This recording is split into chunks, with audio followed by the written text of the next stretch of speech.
بسم اللہ الرحمن الرحیم۔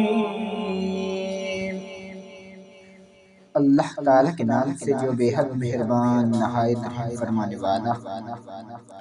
وَإِذْ قُلْنَا ادْخُلُوا هَٰذِهِ الْقَرْيَةَ فَكُلُوا مِنْهَا حَيْثُ شِئْتُمْ وَغَدَوْا وَادْخُلُوا الْبَابَ سُجَّدًا وَقُولُوا حِطَّةٌ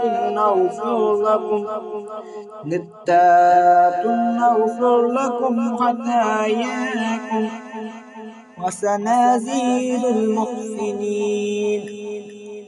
فَبَدَّلَ الَّذِينَ ظَلَمُوا قَوْلًا غَيْرَ الَّذِي قِيلَ لَهُمْ فَأَنزَلْنَا عَلَى الَّذِينَ ظَلَمُوا رِجْزًا مِّنَ السَّمَاءِ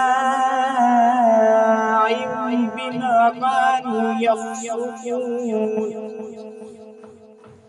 اور جب فرمایا ہم نے تم سے تمہارے بزرگوں سے کہ داخل ہو جاؤ اس بستی میں، پھر کھاؤ اس سے جہاں سے تم چاہو، بے روک ٹوک، اور داخل ہو جاؤ دروازے میں سجدہ کرتے ہوئے، اور کہتے جاؤ کہ ہمارا سوال گناہ کی بخشش کے متعلق ہے تو ہم بخش دیں گے تمہارے لیے تمہاری خطائیں، اور زیادہ ثواب دیں گے احسان نیکی کرنے والوں کو۔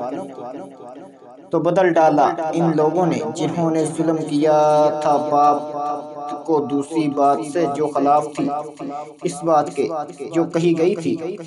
ان کے لیے تو نازل کی ہم نے ان لوگوں پر جنہوں نے ظلم کیا تھا آفت آسمان کی طرف سے، اس وجہ سے کہ وہ بدکاری کرتے تھے۔